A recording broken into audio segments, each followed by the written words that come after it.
চ্যানেলটিকে এগিয়ে নিয়ে যেতে ভিডিওতে একটি লাইক করুন এবং চ্যানেলটিতে সাবস্ক্রাইব করুন। পাশে থাকা নোটিফিকেশনটি বাজিয়ে দিন। সম্পূর্ণ ভিডিওটি দেখুন এবং কমেন্ট করুন। কিরে ঝন্টু, তুই মন খারাপ করে দাঁড়িয়েছিস কেন? কিছু বলবি? মা, আমার না পিঠা খেতে খুব ইচ্ছে করতেছে। আজকে তোমার ভাত রান্না শেষে আমাকে পিঠা বানিয়ে দিবে? আচ্ছা ঠিক আছে, তুই পড়তে বস, আমি সন্ধ্যা থেকে পিঠা বানিয়ে দিচ্ছি। ঝন্টু, এই নে তোর পিঠা, তোর জন্য পিঠা বানিয়েছি। পড়াটা শেষ করে তুই পিঠাগুলো খেয়ে নিস। আম্মু পিঠাগুলো বানিয়ে দিয়েছে ঘরে বসে খাওয়ার জন্য, কিন্তু আমি তো ঘরে বসে খাবো না, আমি এখানেই সামনে বসে খাবো আরামসে, কেউ যেন না দেখে। একে একে বসে খেয়ে ফেলবো পিঠাগুলো। পিঠাগুলো তো দেখতে অনেক সুন্দর, আশা করি অনেক মজা হবে। আরে আরে, পিঠাগুলো যে পড়ে গেল, আহা, আমি খেতে পারলাম না। ময়লাও হয়ে গেছে, এগুলো তো আর খাওয়া যাবে না। যাই, বাসায় চলে যাই, আম্মাকে বলি আবার পিঠা বানাতে। কত আশা ছিল পিঠাগুলো খাবো, মনটাই খারাপ হয়ে গেল। এখন তো পিঠাগুলো নষ্ট হয়ে গেলো, আম্মাকে বললো আম্মা বকা দেবে, আর পিঠা বানিয়ে দেবে না। ঝন্টুর পিঠাগুলো এভাবে পড়ে রইল মাটিতে। আস্তে আস্তে মাটির গভীরে চলে গেল এবং সেখান থেকেই একটি গাছ উঠল। আরে, এ তো দেখি এক নতুন আজব গাছ। এখানে তো আমার পিঠাটা পড়েছিল, আর এখান থেকে পিঠা গাছে পিঠা হয়েছে। আমি তো এখন এখান থেকে ইচ্ছা মতো পিঠা খেতে পারবো, কেউ কিছু বলতে পারবে না আমাকে। এরপরে ঝন্টু গাছের উপর উঠে বসলো এবং গাছ থেকে সে পিঠা পেড়ে খেতে থাকলো। খুব মজা, খুব মজার পিঠাগুলো। আমি এখন থেকে এখানে প্রতিদিন আসবো এবং পিঠা খেয়ে যাব। পিঠা খেতে খেতে ঝন্টু হঠাৎ খেয়াল করলো তার সামনে দিয়ে এক বুড়ি হেঁটে যাচ্ছে। কে রে, গাছের উপরে কে বসে আছিস? বুড়িমা, এই গাছের মালিক আমি। এই পিঠা গাছটা আমার, আমি এখানে বসে বসে পিঠা খাচ্ছি। পিঠা কি একা একা খেলেই হবে? আমাকে একটা পিঠা দে না। আচ্ছা বুড়িমা, আপনি গাছের নিচে আসেন, আমি আপনাকে পিঠা দিচ্ছি। আমি গাছের নিচে যাব না, তুমি একটা পিঠা নিয়ে আসো না আমার কাছে। আয় আয় আমার কাছে আয়। এ কি করলেন বুড়িমা? আপনি আমাকে বস্তা বন্দি করলেন কেন? আমাকে ছেড়ে দিন, আমি বাড়ি যাব।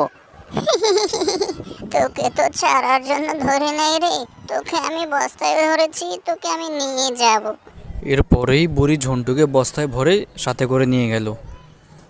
এক জঙ্গলের পর আরেক জঙ্গলে গেল এবং বুড়ি কাঁধের থেকে বস্তাটি নামিয়ে বলে উঠল, আমার মনে হয় আজকে পেট খারাপ, পেটে অনেক চাপ মেরেছে, যাই একটু পায়খানা করে আসি, বস্তাটা এখানে রেখে যাই। হ্যাঁ রে, বুড়ি মনে হয় কোথাও গিয়েছে, আমি এই সুযোগে পালাতে হবে। বের হই বস্তা থেকে। ঝন্টু বস্তা থেকে বের হয়ে এদিক ওদিক তাকাতে লাগলো এবং দেখতে পেল তার সামনে কিছু পাথর পড়ে আছে। তাই সে বুদ্ধি করে সবগুলো পাথর বুড়ির বস্তায় ভরে দিল এবং বাড়িতে চলে গেল। কিছুক্ষণ পর বুড়ি আসলো এবং বস্তাটি তো এখনো জায়গা মতো আছে, আমি ওকে নিয়ে চলে যাচ্ছি। কিছু দূর পথ যাওয়ার পর বুড়ি বুঝতে পারলো তার পিঠে অনেক ব্যথা করতেছে। কি রে জন্টু, তুই বস্তার ভিতর থেকে আমাকে মারতেছিস? দাঁড়া, তোকে বোঝাচ্ছি মজা। আগে আমার ঘরে যেয়ে নিই। এইবার তো আমি জন্টুকে মেরে ফেলবো, সে আমাকে এতক্ষণ খুব ব্যথা দিয়েছে। বুড়ি যখনই বস্তার মুখ খুললো দেখলো ভেতরে পাথর ছাড়া কিছুই নেই। আরে, জন্টু তো খুবই চালাক, আমাকে সে ধোকা দিয়েছে। যাই, আগামীবার যখন ধরবো ওকে কিন্তু ছাড়বো না।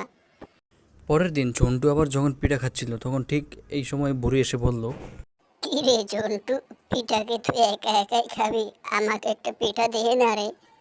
না, আমি আর তোমাকে পিঠা দেবো না, গতকাল তুমি আমাকে ধরে নিয়ে গেছো। না রে না, আজ আর নেব না, দে না রে একটা পিঠা, আমি খেয়েই চলে যাব। তাহলে তুমি হাত পাতো, আমি তোমাকে পিঠা দিচ্ছি। না রে, আমার হাত পুড়ে যাবে, তুই একটু নিচে নেমে আয়, আমাকে পিঠাটা দিয়েই আবার তুই চলে যাস। আচ্ছা ঠিক আছে, আমি তোমাকে পিঠা দিয়ে যাচ্ছি, তবে তুমি যদি গতকালকের মতো আমাকে বস্তায় ভরে নিয়ে যাও তাহলে কিন্তু তোমার খবর আছে। আয় আয় আয় আমার কাছে আয়। এ কি বুড়িমা, আপনি আমাকে আবার বস্তায় ভরেছেন? আপনি কিন্তু আমাকে কথা দিয়েছেন আপনি আমাকে ধরবেন না, সেজন্য আপনাকে পিঠা দিতে এসেছি। তুই তো দেখছি অনেক বোকা, তোকে এখন আবার আমি ধরে নিয়ে যাব। এটা বলেই বুড়ি ঝন্টুকে নিয়ে রওনা দিল এবং কিছুক্ষণ পর আরেক জঙ্গলে যাওয়ার পরে হঠাৎ বুড়ির মনে হলো, আমার পেটে তো আজকেও অনেক চাপ দিয়েছে, বস্তাটা এখানে রেখে আমি একটু পায়খানা করে আসি। ঝন্টু আগের মতোই বস্তা থেকে বেরিয়ে গেল এবং এবার সে বেরিয়ে আবার সে আশেপাশে তাকাতে থাকলো। এবং দেখতে পেল তার পাশেই কিছু ভাঙা বোতল এবং কাঁচের টুকরো রয়েছে। এবং ঝন্টু সেই বোতলগুলো বস্তার মধ্যে রেখে সে আবার পালিয়ে গেল। এবার কিন্তু আর ঝন্টুর রক্ষে নেই। এবার আমি তাকে সরাসরি আমার বাড়িতে নিয়ে যাব এবং নিয়ে গিয়ে তাকে হত্যা করে ফেলবো। কিরে ঝন্টু, তুই কি আমার কাঁধে চিমটি কাটতেছিস? আমি এত ব্যথা পাচ্ছি কেন রে? এবার তো আমি ঝন্টুকে হত্যা করবো। আরে বসের ভিতর ঝন্টু কোথায়? এই যে, আরে কাছের টুকরো। এজন্যই তো আমি আমার পেটে ব্যথা পেয়েছি। আহা, বুঝেছি, ঝন্টু অনেক চালাক, তাকে আর ধরা যাবে না। ঝন্টু এরপর থেকে নিয়মিত ওই গাছ থেকে পিঠা খায়, আর কখনোই বুড়ি ঝন্টুকে ধরার জন্য আসে না।